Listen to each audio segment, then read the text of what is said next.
Jorge Trujillo, experto eléctrico, ingeniero Mendoza. Así es, está aquí el ingeniero Jorge Trujillo y quería saludarte, Jorge, y darte la bienvenida y hablemos del proyecto eléctrico. Ok, Muy buen día. gracias. Buen día, Andrés. Buen día, Alcides.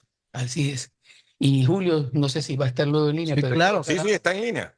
Póngase los buen amigo auriculares también, para Julio. que lo pueda. Exacto, los audífonos Ah, para que puedan claro, charlar. claro. Ahora sí. Listo, ok, estamos. Estamos. A ver, ¿por qué piensas tú que el proyecto eléctrico es estatizante?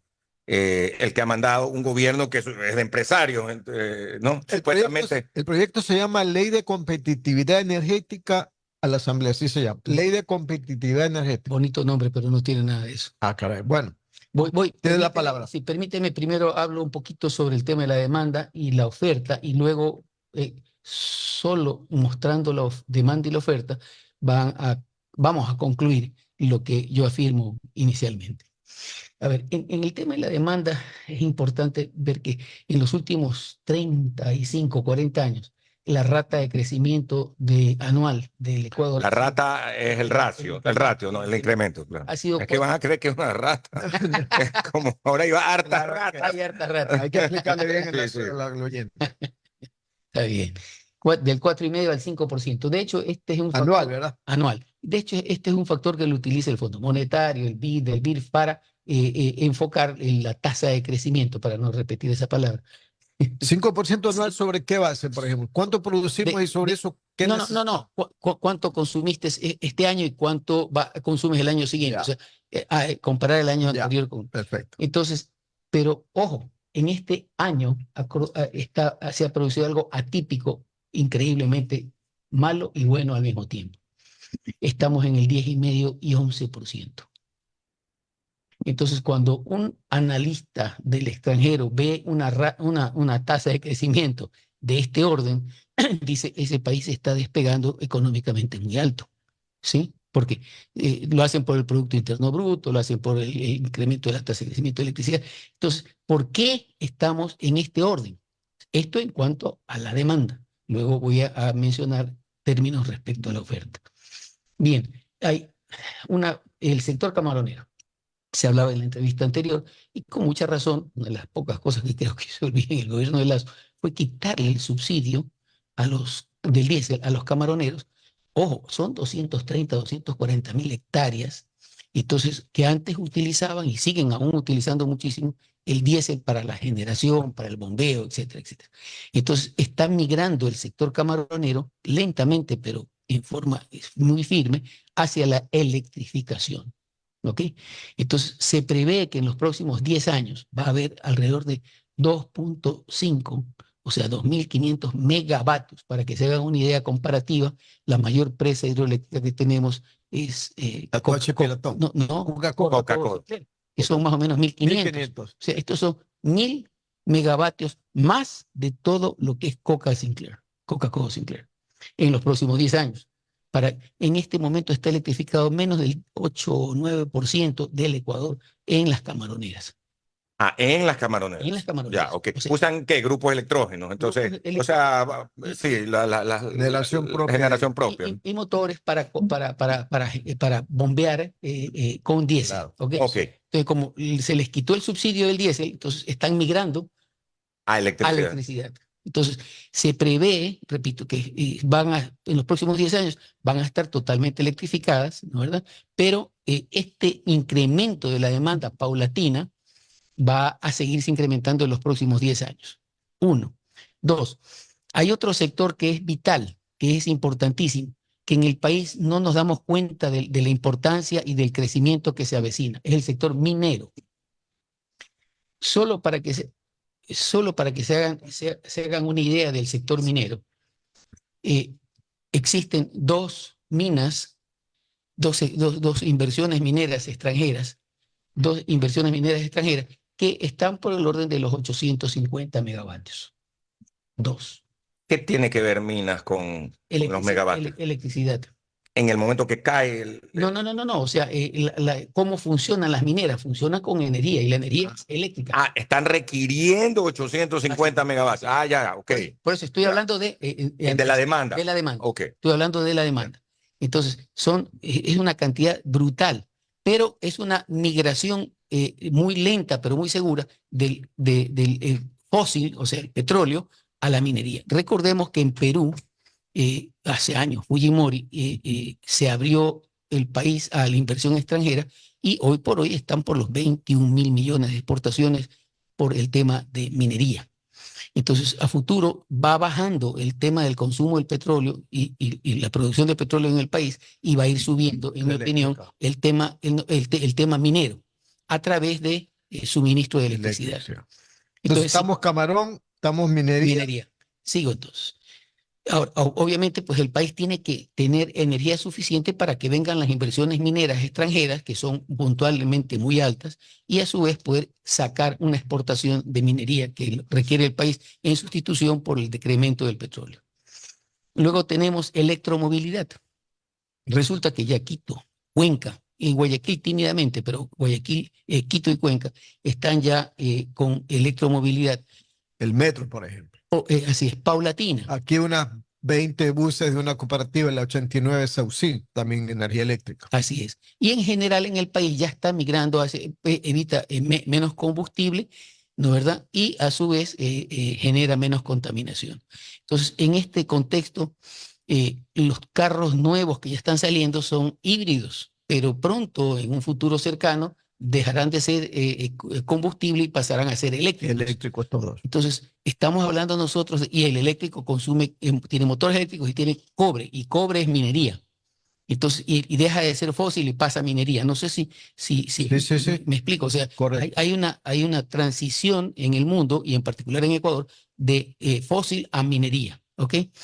Entonces, también requiere electricidad. Y finalmente, el tema de la calentamiento global, que hoy por hoy, ayer, a ver, el día viernes, sábado, no me acuerdo, que tuvimos 37 grados acá. Entonces, el uso de acondicionadores de aire ya no es un lujo, es una necesidad en el Ecuador y en particular en la zona de la costa. A propósito, también en Quito, ya al mediodía está haciendo muchísimo También. calor y ya están usando mucho aire acondicionado justamente al mediodía en Quito.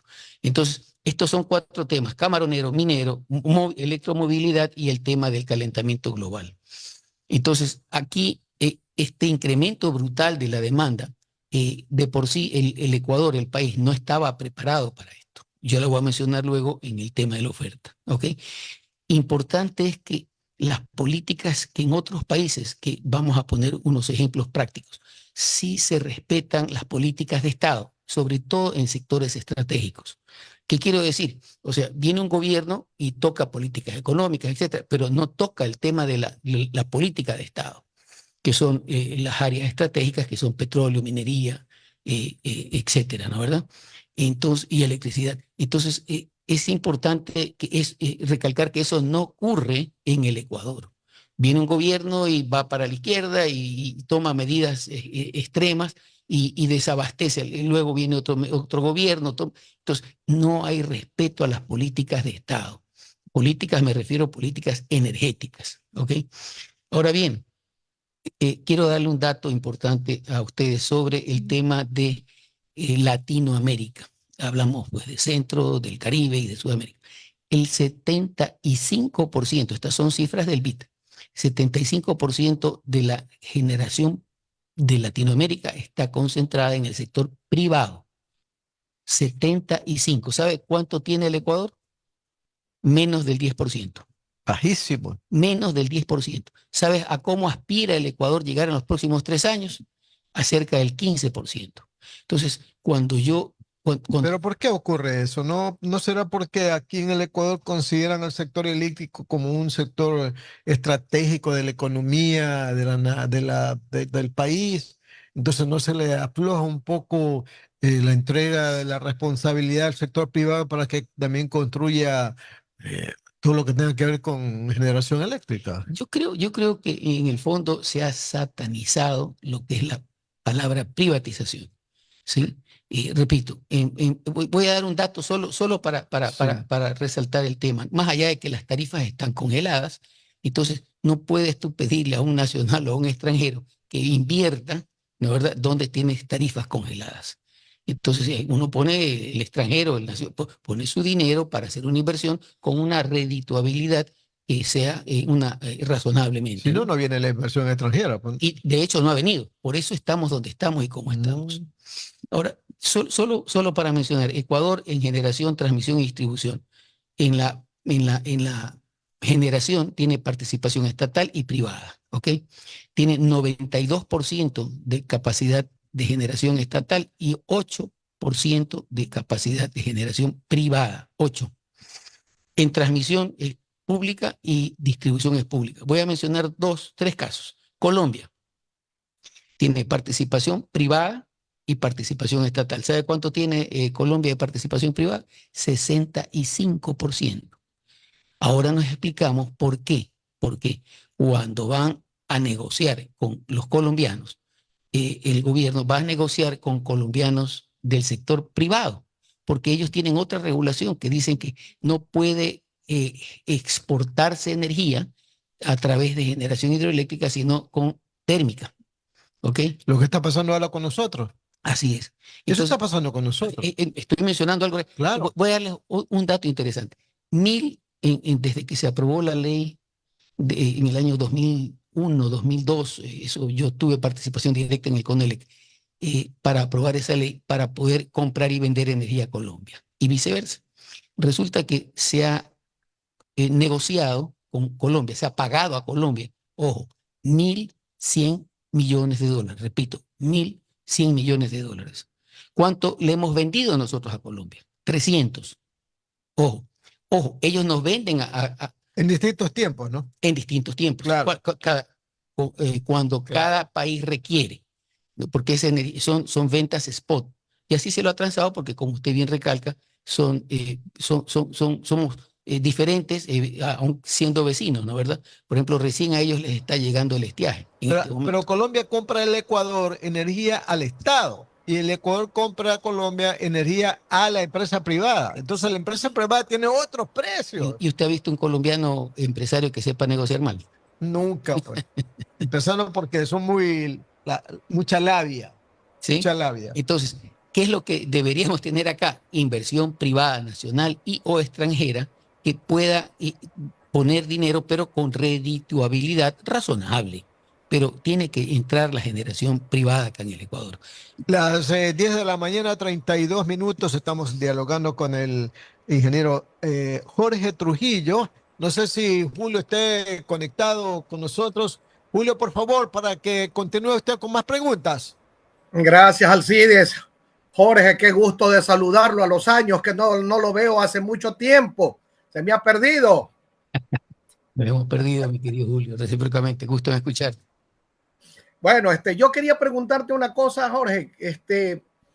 ¿Cómo pueden en el Ecuador producirse más energía renovable? ¿Cómo se puede hacer? Se habló de que en el sitio ese aplanado de la refinería del Aroma se iban a instalar para energía fotovoltaica, se habla de la energía eólica, se habla hasta de la energía de los volcanes, pero solo se habla y a la hora de la verdad no aparece. ¿Qué sucede, Jorge?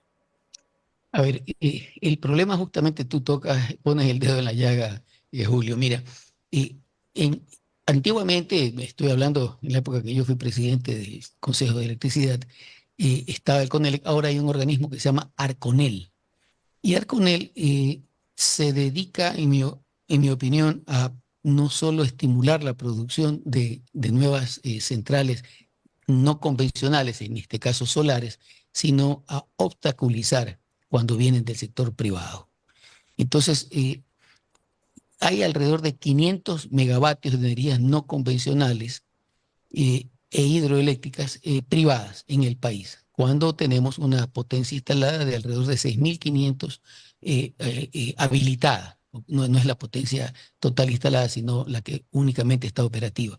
Entonces, eso te da un 8%, que es lo que yo mencionaba, de participación del Estado ecuatoriano como energía, como sector privado.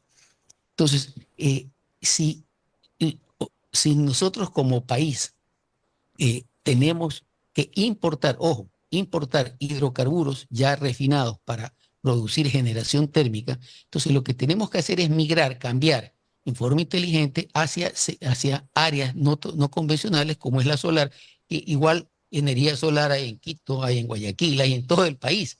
Entonces, hay países como por ejemplo en Europa, Italia, Alemania, Francia, la misma España, en que uno recorre y da un gusto ver cómo luego de la guerra que se inició con Ucrania, entre Rusia y Ucrania, y Putin les cortó el suministro del gas, ¿ok? Más mucho petróleo, cómo ellos han migrado y están con altos índices de energía solar y también eólica, o sea, con ventilador. Okay. Entonces, eh, ellos han migrado en año y medio, 2 años, porque la guerra de Ucrania no tiene más tiempo. Entonces, Va a tener 2 años ahora en febrero no del tiene 24. más. Entonces, ¿por qué nosotros no aceptamos, no implementamos? Este es otro error del proyecto que yo le llamo mamotreto, con todo respeto para quienes lo hicieron, pero para mí es pésimo.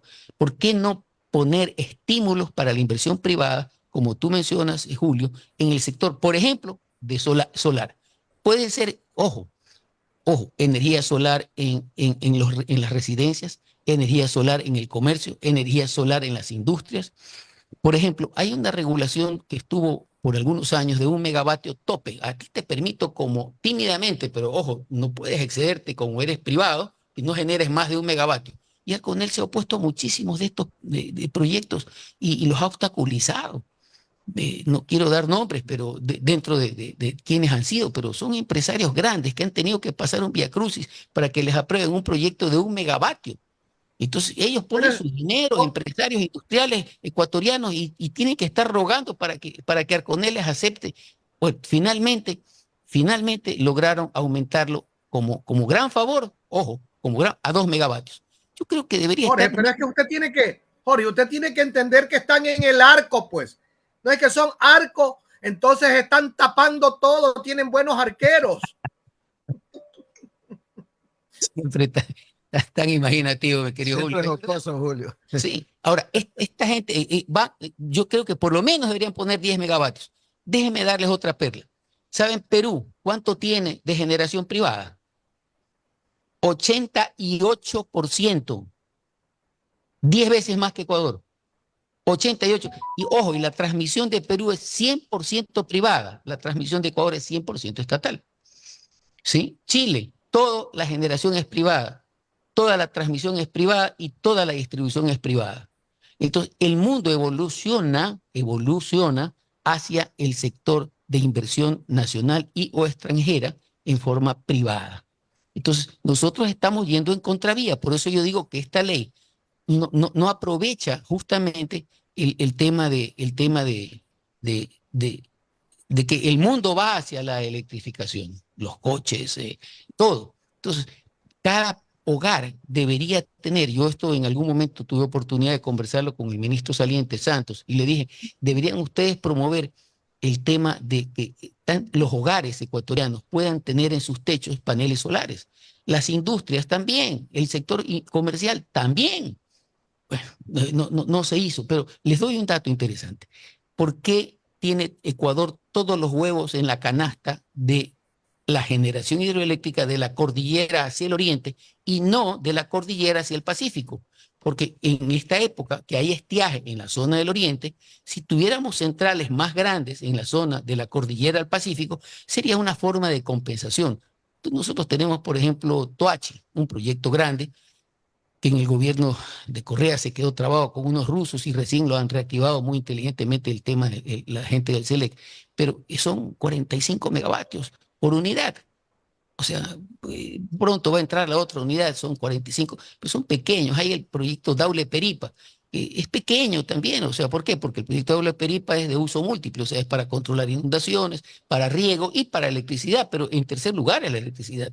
Ha hecho muy bien, está haciendo muy bien el trabajo de controlar las inundaciones en la época de inundaciones. Entonces, yo creo que, por ejemplo, debería ponerse estímulos, así como hay estímulos tributarios inteligentes, una de las pocas cosas rescatables de este proyecto, para el tema o sea, no el IVA, no el ISD, doble amortización ante el SRI por el tema de las inversiones, liberado de impuestos totalmente para la importación. Esas son cosas positivas que ya están, pero debe ser mucho más agresivo un proyecto generado por el gobierno de Noboa, en el cual nosotros entendíamos que iba a ser de ese orden, viendo de frente el futuro a corto plazo y a mediano plazo, porque ojo lo que yo voy a decir, espero no ser agorero, pero ¿qué proyecto grande tenemos para un incremento sostenido de la demanda en el orden del 10, 10,5, 11% para los próximos 10 años? Ninguno, ninguno, excepto un proyecto grande, muy grande, que es Santiago, que también está, valga la pena, también está del lado de la costa del Oriente y no del Pacífico. Entonces debería ponerse, por ejemplo, en este proyecto, entre otras observaciones, estímulo para las inversiones privadas. Ya hay gente y personas que ya tienen paneles solares en sus domicilios, pero es muy tímido. El gobierno lo que debería hacer es difundir, divulgar. Y en vez de poner como pone en el proyecto de ley que debe ahorrarse electricidad, ¿cómo le va a pedir uno que ahorre electricidad a una minería? ¿Cómo le va a pedir uno que ahorre No va a ahorrar. No va a ahorrar? Va a consumir más, baby. Y en el sector camaronero, dígale pues que ahorren electricidad, pues si lo que están queriendo es captar electricidad después de la... A propósito, fue buena esa decisión de quitarles el subsidio al diésel, pero dígale al sector camaronero que no exporte, si es el mayor exportador del Ecuador y del mundo en camarones. Entonces, y dígale que no mutemos de los carros a los carros de diésel, de combustible fósil a los carros eléctricos. Y dígale que no prende el aire acondicionado a la gente. Eso dice el proyecto, dice ahorro de energía. Cuando en otras partes del mundo tú tienes 2, 3 empresas que te ofrecen, te tocan la puerta para venderte energía, la una más barata que la otra. Entonces, debe armarse la competitividad. Eso es lo que debe armarse en el Ecuador, la competitividad en el sector eléctrico. No volver a las políticas antiguas. Y lo que están haciendo, lamentablemente, el Arconel y el gobierno es enviando un proyecto de ley que, en mi opinión, dolorosamente es un mamotreto. Por otro lado, hay otro combustible que no se lo estimula. ¿Cuál es el combustible? Gas. Gas. O sea, fracasó. Yo creo que no debió haber fracasado en el Petroecuador hace 1, 2, 3 semanas o meses el tema del concurso para retornar a la exploración y explotación del gas natural en el gas del Golfo. No debió haber, pero a su vez, mientras esto ocurre, mientras haya este interín que una vez que adjudiquen, pasarán no menos de, en mi opinión, yo fui asesor de los norteamericanos durante algunos años en la plataforma del gas, no menos de 4, 5, 6 años hasta que se pueda tener disponibilidad de gas natural. No hablamos del gas de las bombonas, ¿no? Pero se necesita que haya esa producción y sustituir el diésel en el interín hasta que haya producción de gas natural. ¿Por qué lo digo el diésel? El gas, porque primero es más barato, por BTU es mucho más eficiente energéticamente. Segundo, es menos contaminante. Entonces, tanto el sector estatal como privado requieren para su generación de gas natural. Entonces, debe importárselo, deben habilitarse los puertos para la importación. Pero resulta que hay grandes negocios y grandes trusts para mantener al Ecuador amarrado a la importación de diésel. Bueno, lamentablemente el tiempo se ha terminado, ingeniero Trujillo.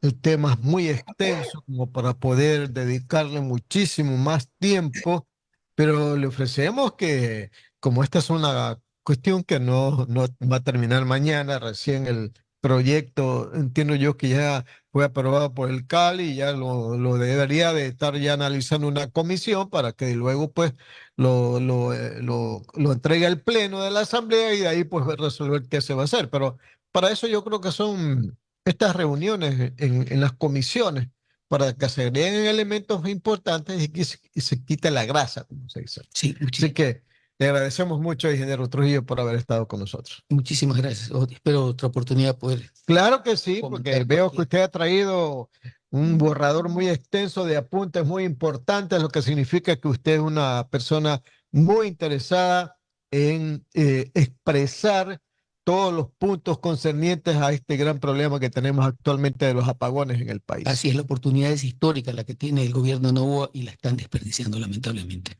Muy bien, 10 de la mañana, 44 minutos. Terminamos con este diálogo con el ingeniero Jorge Trujillo. Terminamos punto de vista y no se olviden que a continuación estará con todos los oyentes de Atalaya el programa La Hora del Pocho con Alfonso Harviteri y con nuestro gran amigo Fernando Flores Marín, que ya está aquí en el estudio desde hace buen rato.